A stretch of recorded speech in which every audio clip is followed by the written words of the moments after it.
Welcome to the show where it's the first half of the show. The second half, I'm going to report live back in the graduation place where it all happened on Friday. For those who haven't seen it, check out the annotation above or the link in the description. For those who have missed it, and for those who have missed the live stream of that, I'll also put the link in the description below. So that's what the plan is. So let's talk about the coronavirus. I mean, the latest numbers I figured out since yesterday was I think it was 285 here in Oasis County. The rest are low numbers. So as always, you need to wear a mask, stay 6 feet apart, and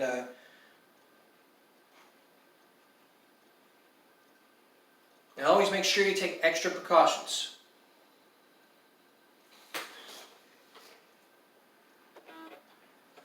And always make sure that you take extra precautions when you go out. Always wear a mask, stay 6 feet apart, and don't catch any of the symptoms of cough or a fever.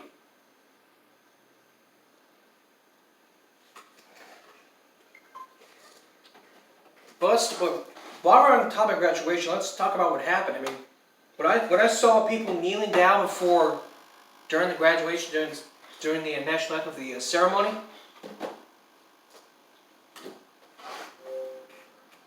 it stunned me. It's not the NFL. Nobody has a right to stand on one knee during the national anthem. People sat down during the national anthem while they were in a football game. And it doesn't matter. You stand during the national anthem.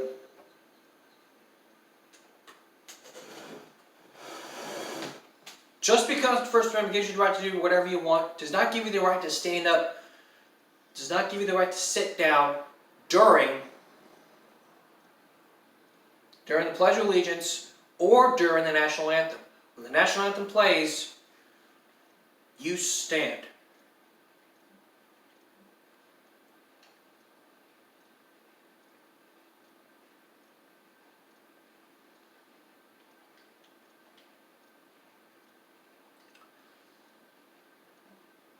So understand that. We'll get to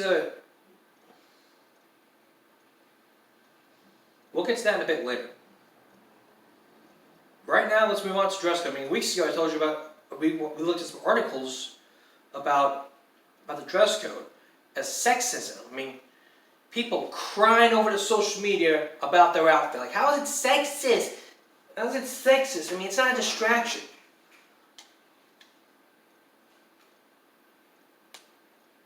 So just understand this. You need to understand that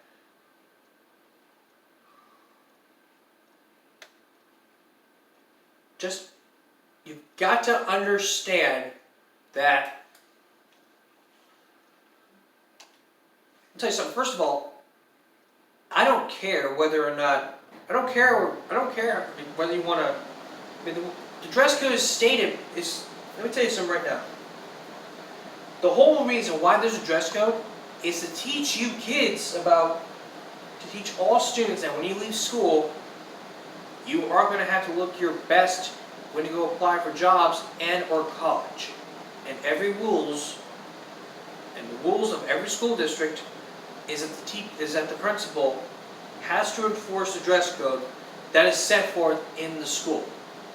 And it clearly states in every handbook these requirements. For instance, you cannot come to school with all male students have to come to school clean shaven.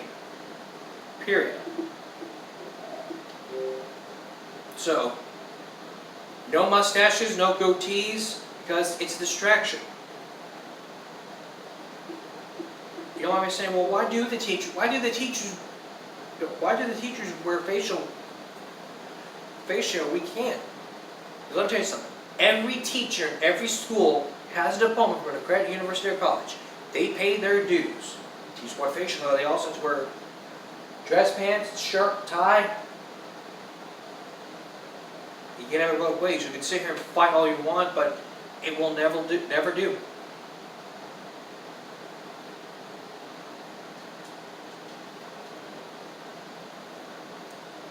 And if you were to sit here and understand it, then of course I wouldn't understand it.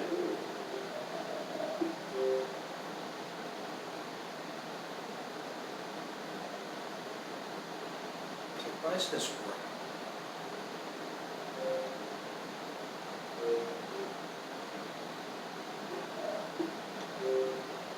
So yeah, just follow the dress code and you'll be a great student.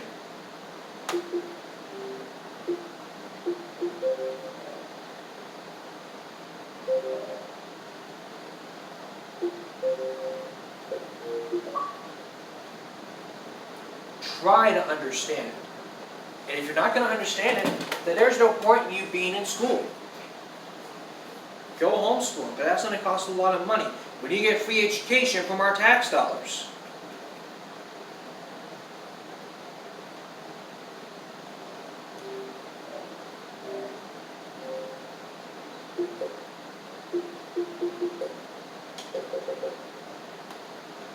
Try to understand it. If you're not going to sit here and say, well, I'm not going to adhere to the dress code, that's your choice. But if you make that choice, you have to choose everything that goes along with it. No buts.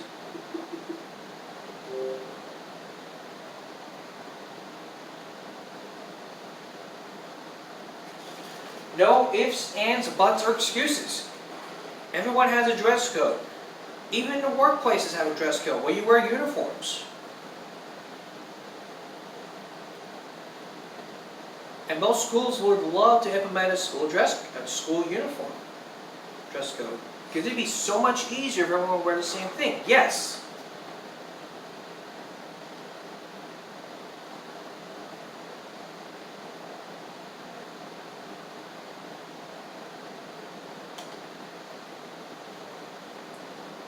So if you were to try to understand it, so parents, you need to let your kids know that when the school year comes, try to find a good school code that would meet the dress code standards. And make sure that your sons are clean shaven, so they don't come to school all scruffy face.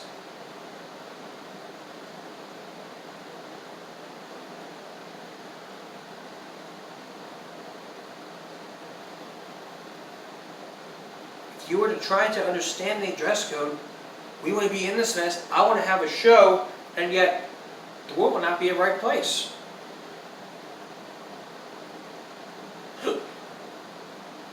And stop fucking protesting against the dress code.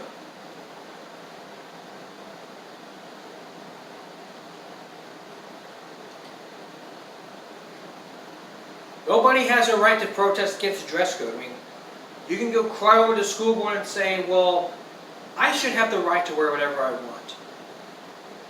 It doesn't matter. I don't care.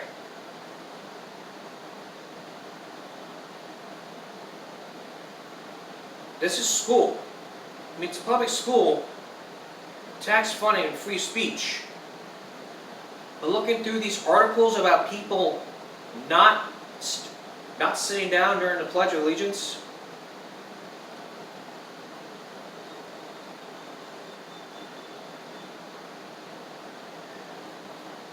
that is unacceptable.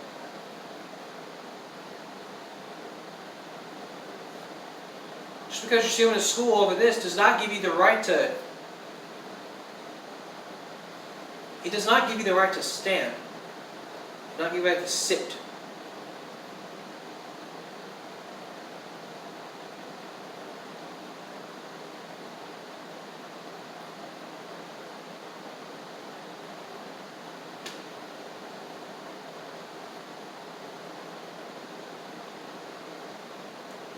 So I don't care. Follow the rules and you won't be suspended. We won't have to go through this. So while I'm on the topic, we're going to go ahead and go on break. Next here, we're going to look at some videos about people who just refuse to stand during a pledge. I talked about this before, now we're going to talk about it again, but in return. We're back now. Imagine this. You're sitting in class and the Pledge of Allegiance comes up, you saying, I don't want to stand. But then your teacher assaults you to make you stand. That's what happened 2 years ago when this teacher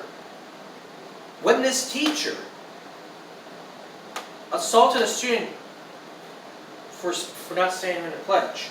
Here's what happened. Stone Chaney had just started his first week here at East Middle School, and now his family doesn't know if he'll be back.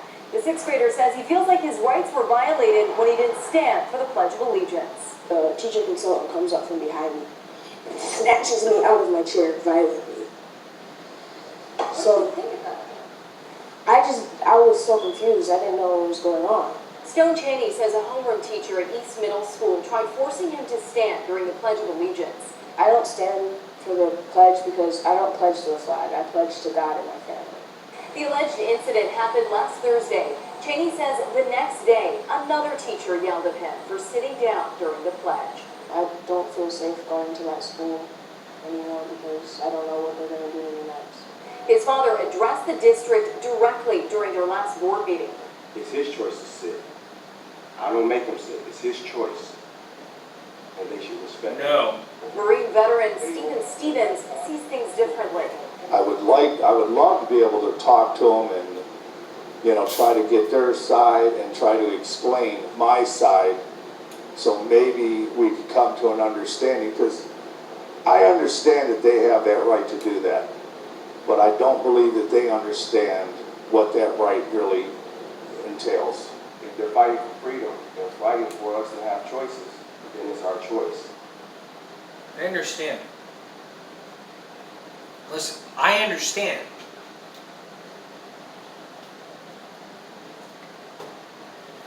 If you're man enough to tell your children they can make no decisions when they're in school, then I can stand in your face and tell you that's not right. You can tell your child when they make a decision in school, but you can't tell them they can't sit down during a pledge. That is wrong. It is prohibited. There should be laws.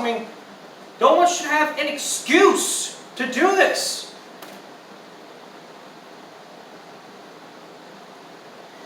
No one should just have a note and say, well, this is what happened.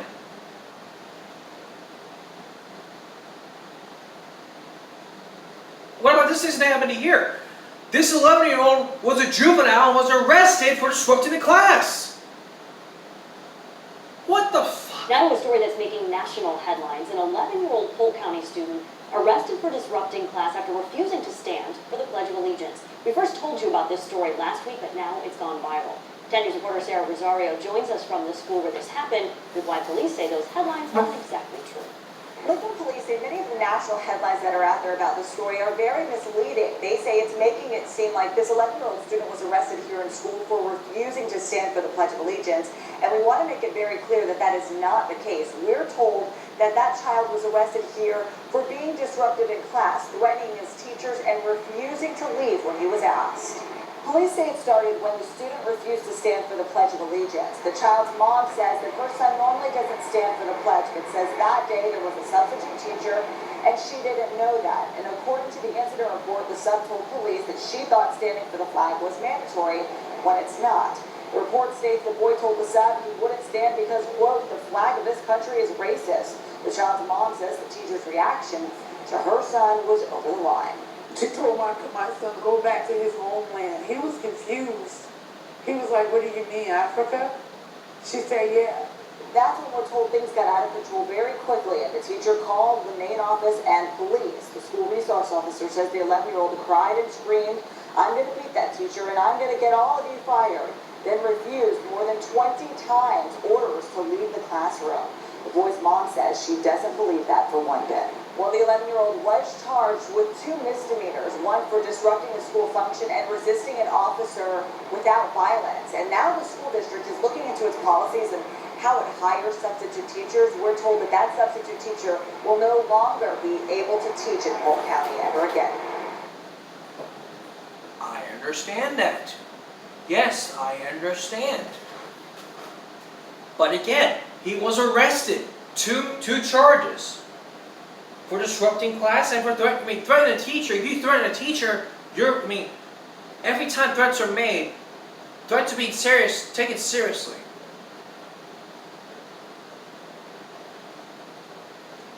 Like, threats being taken seriously in some schools. Some schools take threats seriously and have zero tolerance against threats.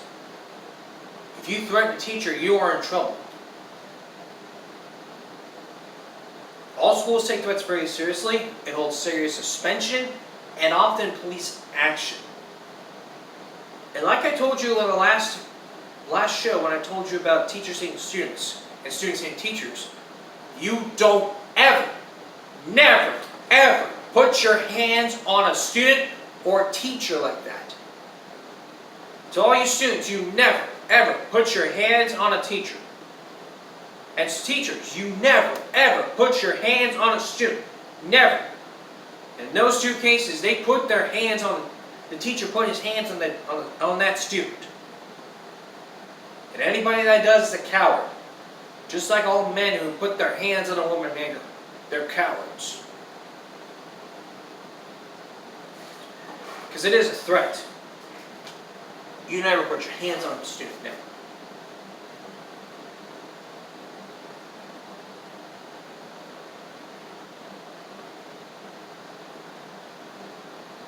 We're going to have more about this when we return. Especially the dress code violations when we return. Now looking at one more case about this. This is against a substitute teacher.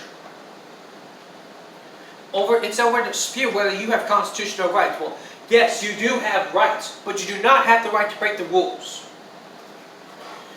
And schools limit free speech, meaning no profanity, period, because they're teaching us about respect. That's not what happened 1 year ago when this... Just listen. Sakina Jones is an 11th grade student at Edwardsville High School.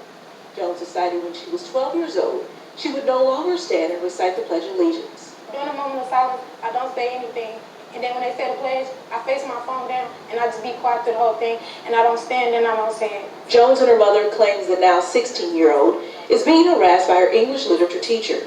Jones showed me this copy of a multiple choice test her teacher handed out this morning, asking students when a substitute teacher is present, should they refuse to stand for the pledge and then abruptly walk out of the classroom rather than take responsibility for their actions and simply discuss your choice in a mature manner. I was feeling good until the last question came up and I'm like, I know this is about me because nobody else had did this before in his class. And I just felt kind of like really disrespected and like wrong and stuff like that for what I did. She was a direct target. And that's a form of bullying. The same thing that they, try to encourage these kids not to do. That's, you're targeting her, you're bullying her. When I told her to leave the matter alone, when I first heard about it, but you want to bring it back up. And so I just think it's immature and it's disrespectful. I pledge allegiance to the flag. The Pledge of Allegiance in most schools has been a tradition since it began on Columbus Day in 1892. The Edwardsville School District released this statement in regards to their school policy. Edwardsville High School's practice does not require students to stand when the Pledge of Allegiance is said, and as long as the student is not disrupting the class, I cannot comment on employee issues. The district also says the incident has been resolved between the student and the parent, but the family disagrees and would like an apology from the teacher.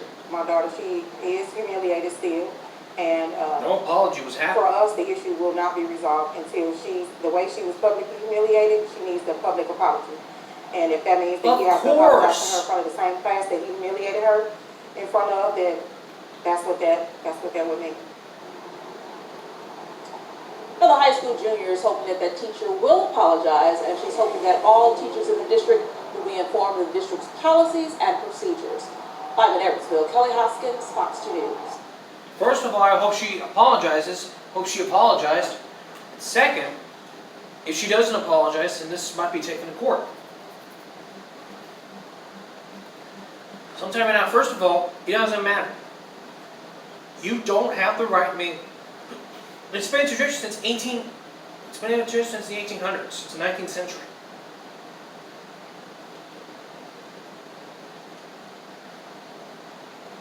Now as we want to cry over the dress code. I mean, seriously, people. I mean, you guys are out of dress code, then you go crying over to social media saying this is wrong. I don't care. Dress code is put there for a reason to teach you that when you leave school, you are to look your best when you go apply for jobs or colleges. Every rule of the school More district. than 100 suspensions handed out there at Wilby High School and And here's what happened. This was happened 3 years ago, 100 kids were suspended. Previously suspended for the dress code. Listen. more than 100 suspensions handed out there at Wilby High School in Waterbury. They were handed out last Friday for dress code violations, but we've learned that the school just acted too fast. News 8's LaSalle Blanks explains. The big lesson at Wilby High School these days, pay attention to the dress code or you'll end up like these students and more than 100 others who were suspended last Friday. They stopped me in the hallway, they rolled me up, told me to go to the office, and that's why I got suspended. But which wasn't fair. Michael and his friend, who was also suspended, were surprised. They weren't the only ones who were surprised. So were members of the Waterbury Board of Education, and they wrote the policy. Listen to their reaction when News 8 asked them about all these suspensions. I was shocked. Bob Brenker is the Chief Operating Officer for the Waterbury Public School District. He agrees with Michael because he says Michael and other students should not have automatically been suspended, according to the Board of Education dress code policy guidelines written in July of 2005. We didn't follow the 4 steps that are right in this policy. Those state that if it's a student's first offense, that student should get a written warning, not a suspension. The second offense is a detention. A 1-day suspension doesn't come until the 4th time a student violates the dress code. Many students wish. And honestly, this whole dress code, I feel like it should just go away. Brenker disagrees with that. He says the board believes dress codes enhance the learning environment in schools.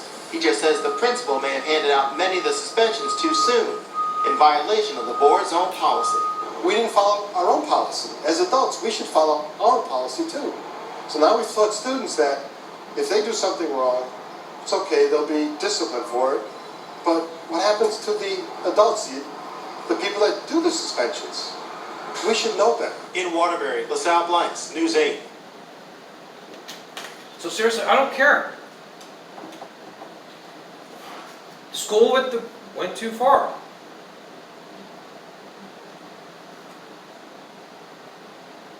I mean, the school went too far about this. If you're out of dress code, you're out of dress code.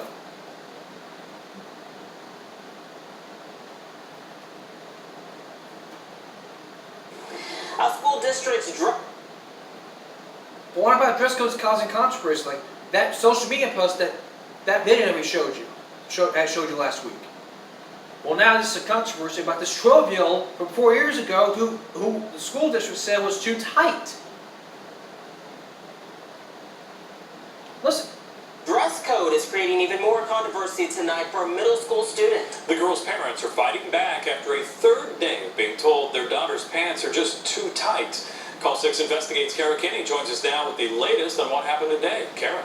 Well, this topic has been prompting a slew of reaction on social media from all sides of the issue. I've got the Franklin Township dress code right here. It says students cannot wear form-fitting clothes to school. Now, this is the outfit 12-year-old Morgan Hull had on this morning at Middle School West. What do you think? Are her pants too tight? Her parents say, no way. The school district says yes and told Morgan to change her clothes or get an in-school suspension today. Now, today is the 3rd day in a row that Morgan has been told her pants are too tight and she's worn different pants every single day. Her parents are at their wits' end and say Morgan is a very slender girl and it's just hard to find pants that fit. She's extremely petite, so trying to find clothes that fit her, if it's going to fit her length, it's not going to fit her waist, and I just don't think it's appropriate for me to be sending her in school, I